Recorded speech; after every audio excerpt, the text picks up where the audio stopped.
Is people are really underestimating how hard the job search is in 2024. Hundreds of applications, hundreds of rejections, being ghosted by recruiters, getting to the final round and then being rejected. The job search in 2024 is absolutely brutal.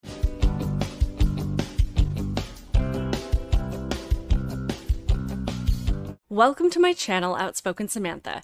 If you are new here, welcome. I would love it if you would help me to grow this channel and hit that subscribe button now.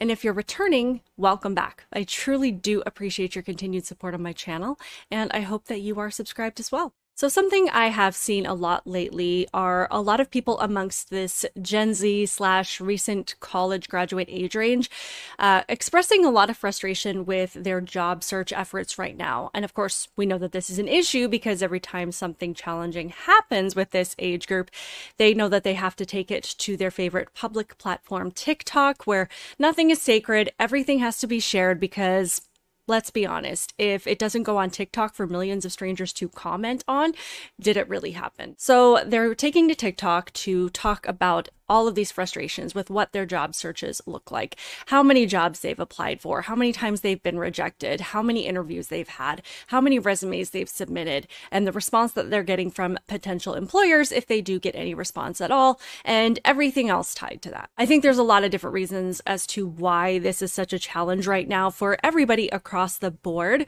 But before I get too far into my thoughts about some of the things that I think are happening here, let's just have a look at a couple of clips from people from this age range particularly and what they have to say about what the job search is looking like for them right now. Guys, I have literally applied to over 100 jobs.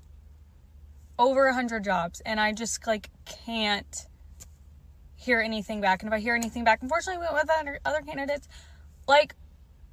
why are all of these places hiring but won't hire someone? I genuinely don't understand how there's hundreds of jobs out there, but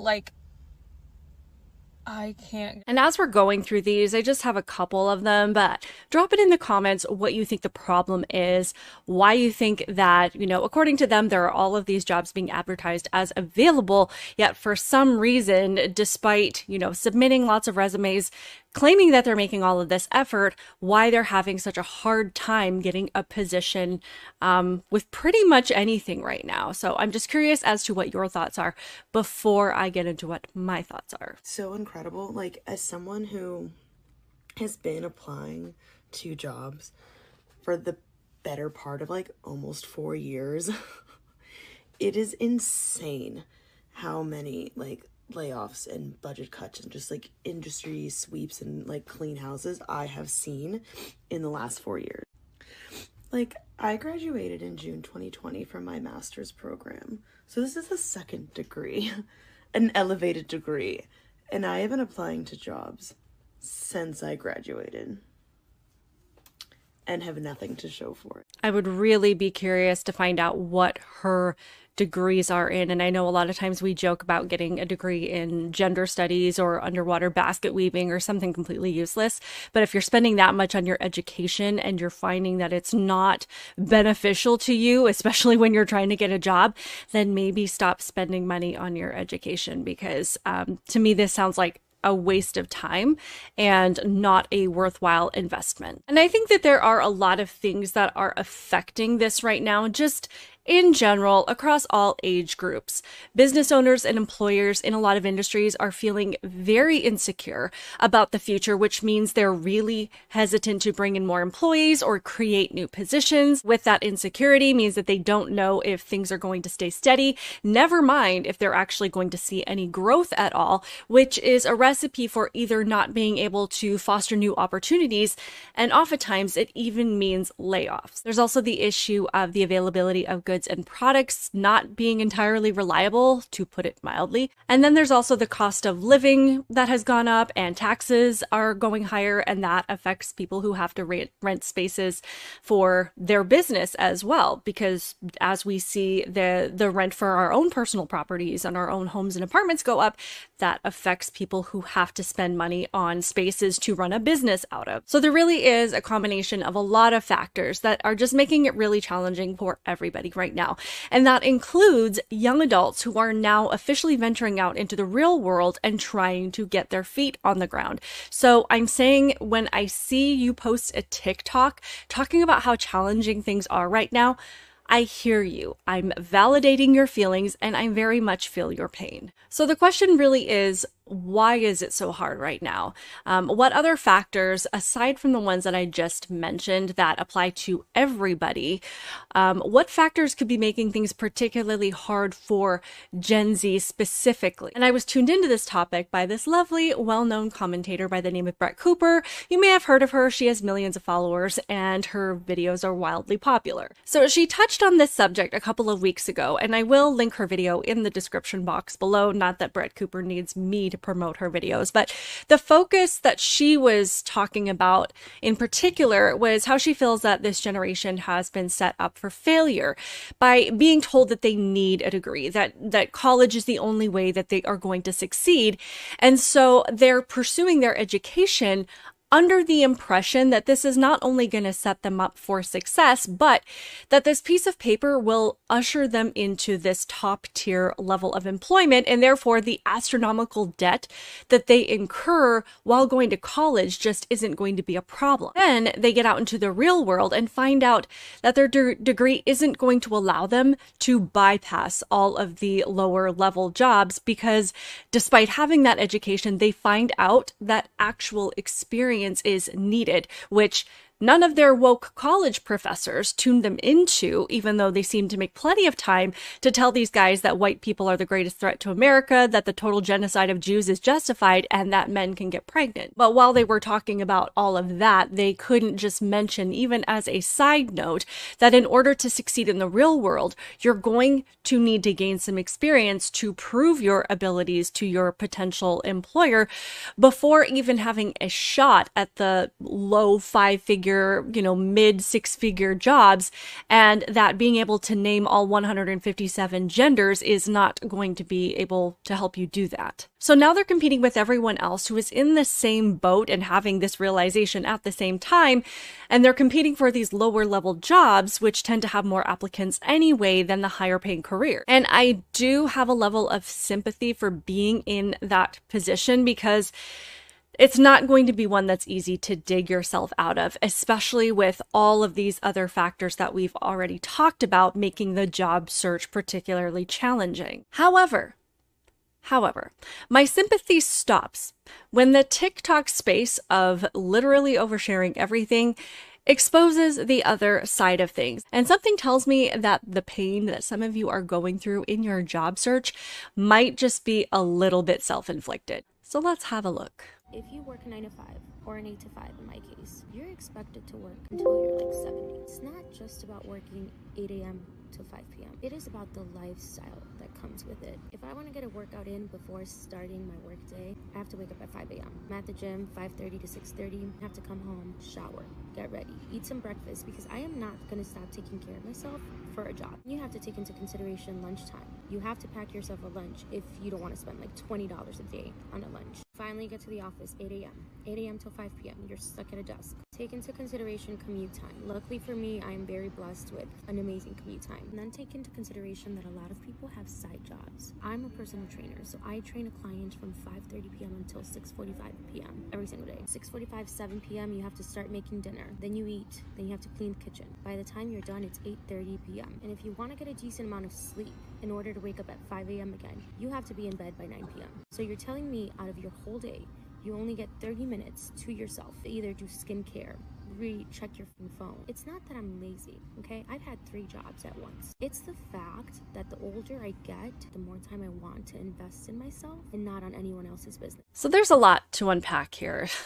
She says that she can't process having to work 9 to 5 and a side hustle. And she's like, it's not that I'm lazy. It's not that I don't want to work. It's about the lifestyle that comes with having to work a full-time job, and that she doesn't want to have to make sacrifices in order to live the lifestyle of a full-time employee. So pretty much every generation before now grew up with the understanding that working and building a career was a big part of life. I mean, your childhood is where you are allowed to focus on playing and hanging out with your friends and having sleepovers and doing all of the fun things. But as you get older, you realize that part of growing up and maturing is realizing that life is not all about fun and games. It's important to be productive. It's good for you to work and to be productive, that you have to get a job and you have to be able to support yourself and you have to make adult decisions. But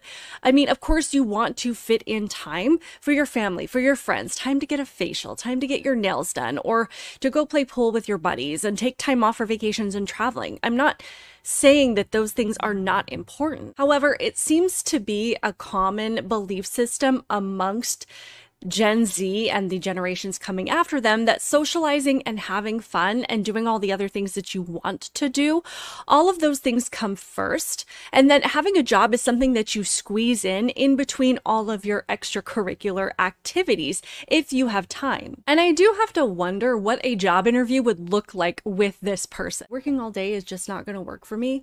I'm going to need time to check my socials and to make TikTok videos. And if you need me to work all day, I'm going to need you to give me a really good reason why, because it really just seems like you're trying to get in the way of me having fun. Oh, and here are a list of my personal expenses. So if you could pay me enough to cover all of that with a decent cushion to cover unexpected costs, that'd be great. I mean, does that really sound like that would be too far off? So let's have a look at another one. I'm tired of working, man. I don't know about you, but I'm tired of going to these jobs. It's not even about my particular job. It's not about any job I've had. I'm just tired of the whole job system. I'm tired of this understanding or this belief that we have to go to work 5 to 6 to 7 days a week to barely afford to eat. I mean, who made these rules? Why do we do these things? Who made it to where someone told us, yeah, 40 hours a week or more, you're going to make this amount and you're going to work this difficulty. You're about, what, I don't know, 65. So here we have our second person complaining about the idea of having to work full time and thinking that a 40-hour work week is unjust and oppressive and it's just completely unreasonable. And he's like, what do you mean I have to do this until I'm 65? Yes, you do, because that is how life is. That's why it's important to value working hard, to see the benefit to it, to understand how important as human beings it is for us to be productive and to try to have the best attitude about it that you possibly can. I mean, this is a conversation that I have with my kids all the time because they don't particularly like going to school, especially my middle son.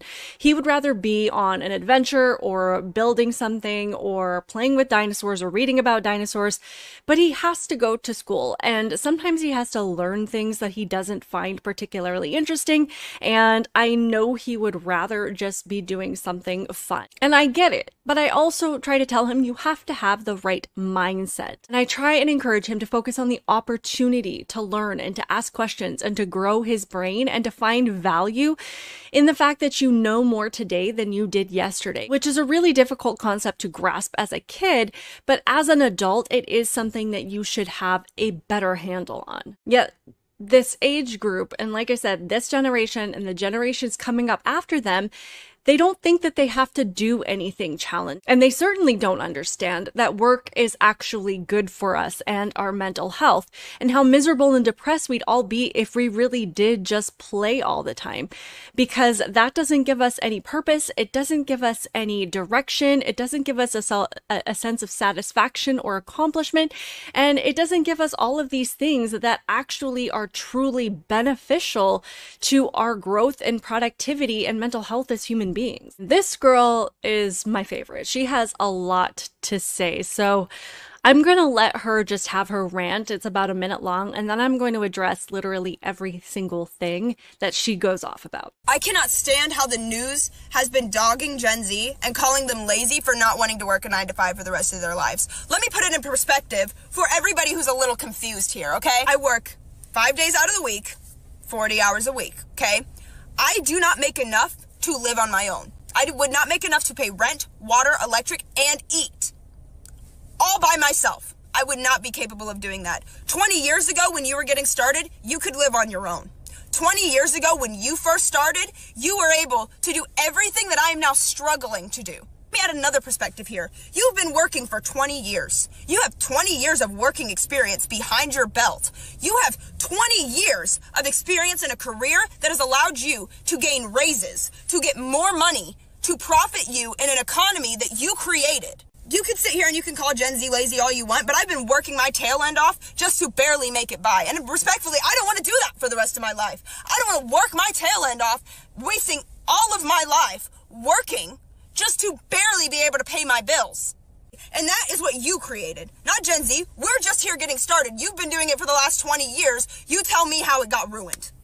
We can sit here and we can call Gen Z lazy all you want, but you let the economy turn into what it did. So if there are people out there saying that Gen Z is lazy, perhaps it's because we keep seeing you guys complain about having to actually do something. And then she's yelling at us again for having to work a 40-hour work week when this is something that we have all had to do forever. And she's screaming at us as if what's expected of her is so drastically different than what the rest of us have been doing for decades. And then when she says that she does not make enough to live on her own, and she yells at us for saying that this is something that you could do when you got started, you were able to live on your own and pay all your own bills, and you could live by yourself and all these things. Let me correct that. No, I didn't. Honestly, I have never had my own apartment in my entire life.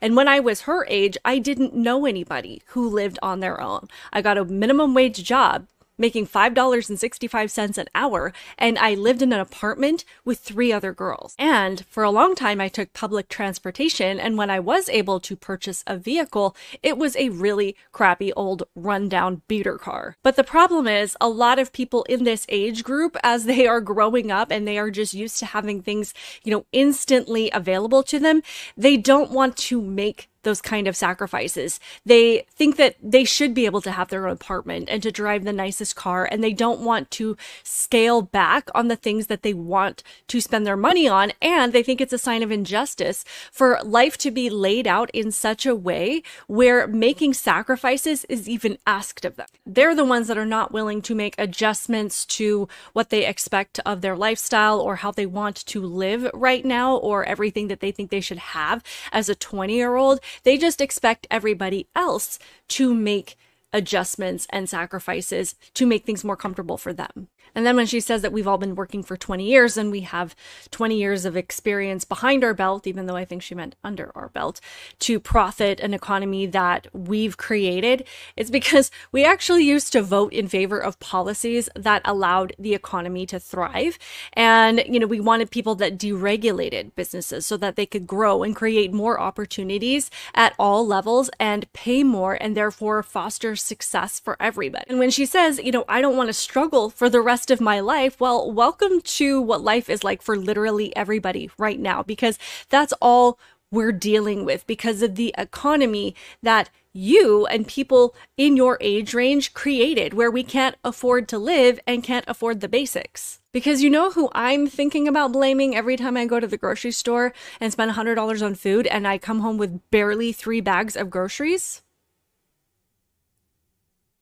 What's interesting is that a common thread I saw in pretty much all of these videos are the hashtags below the video about how capitalism sucks and how they're all in favor of socialism.